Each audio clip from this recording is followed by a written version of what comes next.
जिसे अल्लाह बुलाता है उसे कोई रोक नहीं सकता। कभी कभी इंसान सिर्फ एक ख्वाहिश लेकर चलता है और अल्लाह उस ख्वाहिश को मंजिल बना देता है। कहते हैं ना कि जो हमारे नसीब में होता है वो हजारों रुकावटों से कुछ देर के लिए टल तो सकता है, लेकिन आखिर में वो हमें मिल ही जाता है। इसी की एक जीती जागती मिसाल सामने आई लीबिया से। आमिर अल मेहदी मंसूर अल गद्दाफी जो हज के लिए निकले थे, लेकिन उनका नाम गद्दाफी उनके रास्ते की दीवार बन गया। एयरपोर्ट पर उन्हें रोक लिया गया।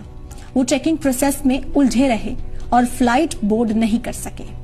वो सिक्योरिटी से गुहार लगाते रहे कि उन्हें जाने दिया जाए, लेकिन उनकी किसी ने ना सुनी और प्लेन उनके बगैर ही चला गया।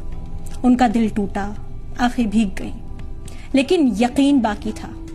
फिर अल्लाह ने वो कर दिखाया जिसे लोग करिश्मा कह रहे हैं। वही प्लेन तकनीकी खराबी के चलते वापस लौट आया, लेकिन इस बार भी बहुत गुजारिश करने के बाद भी पायलट ने उन्हें प्लेन में चढ़ने की इजाजत नहीं दी। प्लेन फिर उनके बगैर उड़ा और दूसरी बार भी उसी तकनीकी खराबी के चलते फिर उस प्लेन को लौटना पड़ा। तो जब दूसरी बार खराबी हुई तो कैप्टन ने ही कह दिया कि मैं अब तब तक उड़ान नहीं भरूंगा जब तक आमिर हमारे साथ ना हो। यही होता है नसीब। जब अल्लाह कुछ लिख देता है तो पूरी कायनात उसे पूरा करने में लग जाती है।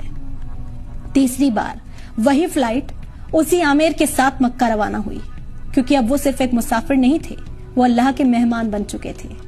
आमिर ने बस इतना कहा, अगर हज मेरे मुकद्दर में लिखा है तो कोई ताकत मुझे रोक नहीं सकती। उनकी कहानी आज हर उस दिल को हिम्मत देती है जो मुश्किलों से हार रहा है, क्योंकि जो हमारे नसीब में होता है वो मिलकर ही रहता है, चाहे जमाना कुछ भी कर ले।